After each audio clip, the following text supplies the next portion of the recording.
Hello guys, welcome back.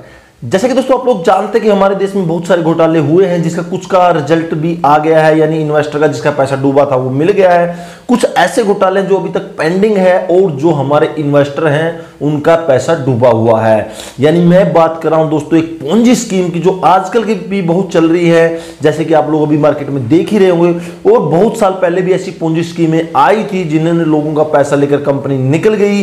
अब वो जो इन्वेस्टर हैं वो माथा पटक कर रो रहे हैं। अगर मैं बात करूं दोस्तों पीएसीएल की, यानी पर्ल्स एग्रोटेक कॉर्पोरेशन लिमिटेड, जिसका जो संस्थापक था निर्मल सिंह, जो 1996 में दोस्तों ये कंपनी आई थी। इस कंपनी ने दोस्तों जो पैसा लिया था वो लिया था अपने, ये जो स्कीम थी एग्रीकल्चर एंड रियल एस्टेट में। जो दोस्तों इसका पैसा था वो 60,000 करोड़ रुपए तक का इसमें इन्वेस्टमेंट हमारे कस्टमरों ने कर दिया था। तो दोस्तों आज हम इसी की केस स्टडी करेंगे कि पर्ल का पैसा है जो कहां गया और हमें कब तक वो पैसा, जो हमारे इन्वेस्टर थे उनको वो पैसा कब तक मिलेगा, और सेबी ने क्या गाइडलाइन शुरू की है, और जो लोधा कमेटी है उसका क्या रिव्यू है। तो दोस्तों आप देख रहे हैं मनी सॉल्यूशन, मैं हूं आपका होस्ट एंड दोस्त विक्रम। चलिए शुरू करते हैं।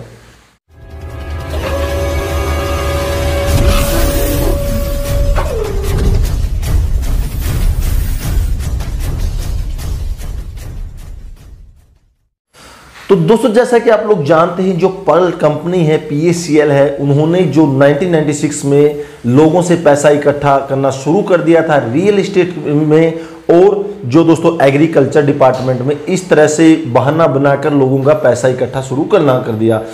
कुछ लोग इसमें दोस्तों ऐसे भी थे जिन्होंने जो पैसा लगाया था वो एज ए लगाया था वन टाइम इन्वेस्टमेंट, जैसे कि 1 लाख 2 लाख, और कुछ ने लगाया था दोस्तों एज ए मंथली। तो मतलब लोगों ने इस टाइप से इसके अंदर पैसा इन्वेस्टमेंट शुरू कर दिया था। तो इस कंपनी का कहना था कि हम आपको रियल एस्टेट में कुछ न कुछ करके देंगे या एग्रीकल्चर डिपार्टमेंट में करके देंगे। दोस्तों ये कंपनी चलती रही। आज की डेट में दोस्तों 60,000 करोड़ रुपए तक का इसके अंदर ऑलरेडी इन्वेस्टमेंट हो चुका है। लेकिन आपको बता दें कि सेबी की गाइडलाइन के अनुसार से ये कंपनी है जो पोंजी स्कीम थी, इलीगल थी।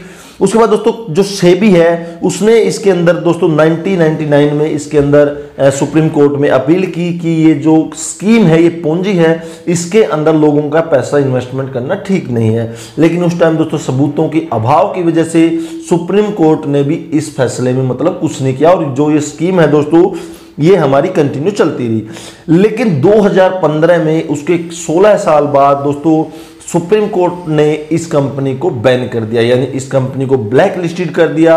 और जो सेबी थे और जो सुप्रीम कोर्ट है या सीबीआई है, जितने भी इनके डायरेक्टर थे उनके बैंक अकाउंट को सील कर दिया, यानी पैसा उधर का उधर रुक गया।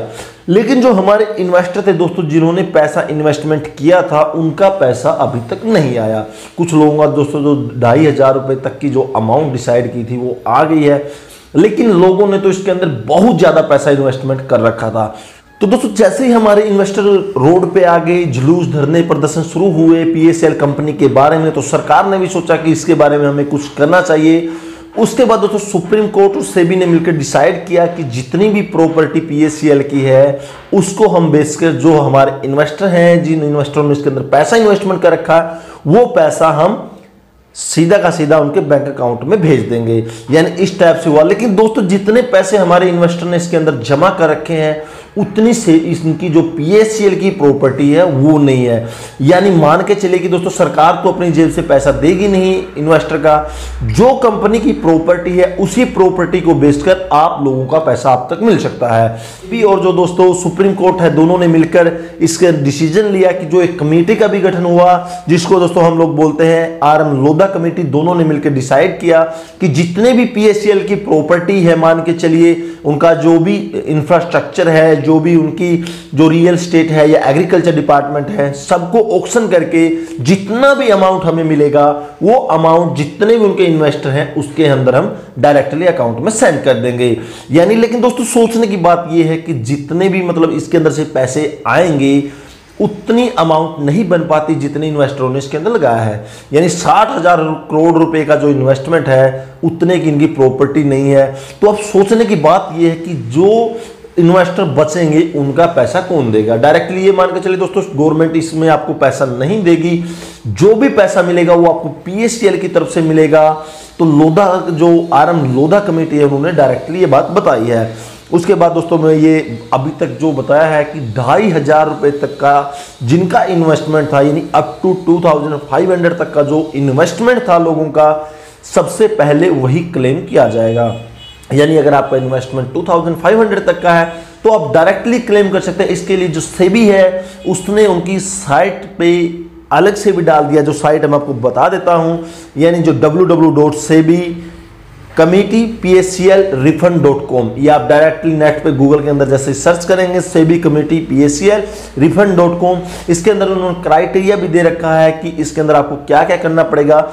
जैसे ही आपने दोस्तों PACL के अंदर शुरू में आपने इन्वेस्टमेंट किया होगा तो उन्होंने एक बॉन्ड आपको बना के दिया होगा, जैसे कि हम लोग एफिडेविट बनाते हैं, वो बॉन्ड आपके पास होना चाहिए। सेकेंडली जो दोस्तों स्लिप है, जो अमाउंट आपने उसके अंदर डिपॉजिट किया है उसकी स्लिप, उसके बाद आपने कितना अमाउंट क्लेम करना है उसका अमाउंट, मोबाइल नंबर और जो PACL का रजिस्ट्रेशन नंबर है वो, उसके बाद scan copy of PACL certificate, scan copy of pan card, scan copy of Aadhaar card, यानी इससे रिलेटेड जितनी भी डॉक्यूमेंट है वो आपको दोस्तों सबमिट करने पड़ेंगे सेबी कमेटी PACL-refund.com पे।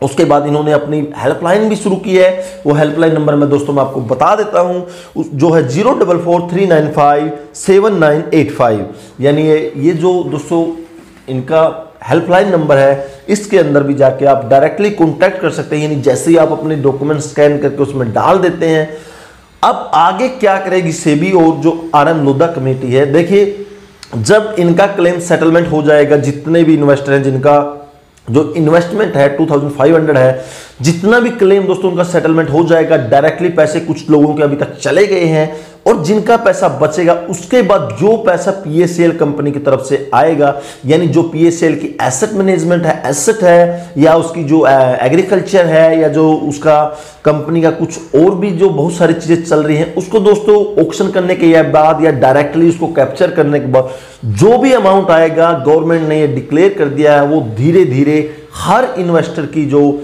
बैंक अकाउंट है उसके अंदर सेटलमेंट की जाएगी। क्योंकि दोस्तों देखो पैसा जो है वो PACL से ही आएगा, ये आप मान के चलिए, पैसा आपको और कहीं से भी नहीं मिलेगा। जब तक PACL की कंपनी से पैसा नहीं आएगा, गवर्नमेंट अपनी तरफ से आपको नहीं दे सकती, क्योंकि आपने पैसा दोस्तों PACL में दिया है न कि गवर्नमेंट में। वो कहावत है दोस्तों कि हम लोग कमाते कुछ हैं और उसके ऊपर मजे कुछ और करते हैं। बाद अभी भी मार्केट में ऐसी बहुत सारी कंपनी आ रही हैं, लोग उसके अंदर डायरेक्टली पैसे इन्वेस्टमेंट कर रहे हैं, बोल रहे हैं कि डबल दे देंगे, ट्रिपल दे देंगे। एक्चुअली हमारे लोगों को है ना दोस्तों फ्री में बैठ के खाने की आदत हो गई है। अभी आप लोग देखिए कितनी कंपनियां आ गई हैं, फलानी टैक्सी, हेलो टैक्सी, ये टैक्सी, जो डायरेक्टली बोलते हैं कि हम डबल देंगे, लेकिन डबल कहां से देंगे? अगर दोस्तों इतना ही पैसे डबल देते तो रिलायंस कंपनी, इतने बड़े जो कर्मचारी, हमें काम करने की जरूरत ही क्यों होती?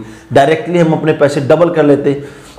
तो अभी जितने भी PACL के दोस्तों जो इन्वेस्टर हैं उनको सिर्फ यही मैं वो करूंगा कि गवर्नमेंट इसकी तरफ बहुत बड़ा कदम उठा रही है। हो सकता है कि टाइम लगेगा, लेकिन धीरे धीरे आपका पैसा मिलेगा, ये 100% श्योर है। अब आपका कितना परसेंट मिलेगा इसके ऊपर नहीं वो बता सकते। जैसे ही दोस्तों कोई नई अपडेट आएगी हम अपने चैनल के थ्रू आपको 100% क्लैरिफाई कर देंगे। दोस्तों अगर आप हमारे चैनल पर नए हैं तो चैनल को सब्सक्राइब कर लीजिएगा। अगर आपका कोई भी राय या कमेंट है तो कमेंट सेक्शन में अपनी कमेंट जरूर दीजिएगा। अगर इससे रिलेटेड आपकी कोई भी क्वेरी है तो जो दोस्तों मेरा इंस्टाग्राम अकाउंट है जो आपको नीचे दिया है उधर भी डायरेक्टली मेरे को आप कांटेक्ट कर सकते हैं। तो दोस्तों वीडियो कैसी लगी? अगर अच्छी लगी है तो लाइक कीजिएगा और कोई आपका सजेशन है तो कमेंट सेक्शन में अपने कमेंट कीजिएगा। तो दोस्तों PACL की नई वीडियो के लिए तब तक जय हिंद, वंदे मातरम।